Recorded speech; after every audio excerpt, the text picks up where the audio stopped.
Nous allons voir dans cette vidéo les conditions de transfert liées au PER.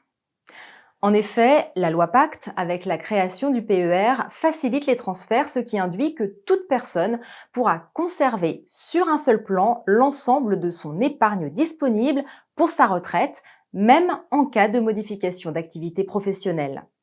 Mais étudions de plus près ces conditions. Pour commencer, intéressons-nous aux modalités de transfert entre contrats ancienne génération. Tout d'abord, qu'en est-il des contrats d'ancienne génération comme l'article 83, le PERP, le Madelin agricole ou encore le préfonds, etc.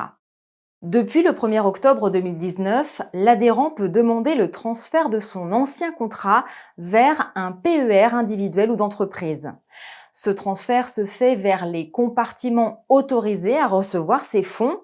Ainsi, le transfert du PERP ou des contrats retraite Madelin se fera sur le compartiment 1 uniquement, le PERCO sur le compartiment 2 et l'article 83 sur le compartiment 3. Cependant, en ce qui concerne les contrats dits article 83, l'adhérent ne pourra demander le transfert de ses droits à la retraite que s'il n'est plus tenu d'y adhérer, par exemple en cas de départ de l'entreprise. Quant au PERCO, le transfert des encours détenus est possible même si le salarié est toujours dans l'entreprise, mais dans la limite d'un transfert tous les 3 ans. Pour ce qui concerne le transfert entre nouveaux PER, le transfert d'un PER vers un autre PER est toujours possible, mais avec les mêmes réserves que précédemment pour le PER entreprise obligatoire. Il est nécessaire d'avoir quitté son entreprise pour le PER collectif et le transfert est limité à 1 tous les 3 ans. Ceci est une possibilité et non une obligation. Le transfert n'est pas obligatoire.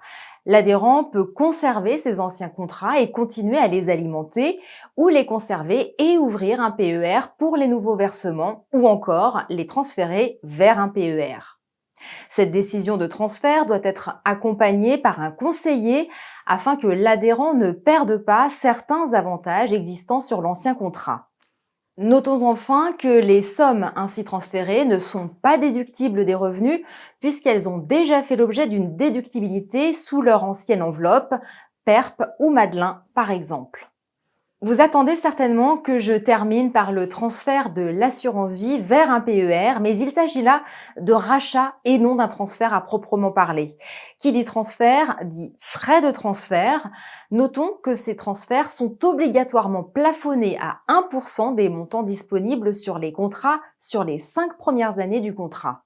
Au-delà, ils disparaissent. Ce qu'il faut retenir, c'est que le PER facilite les transferts sous certaines réserves.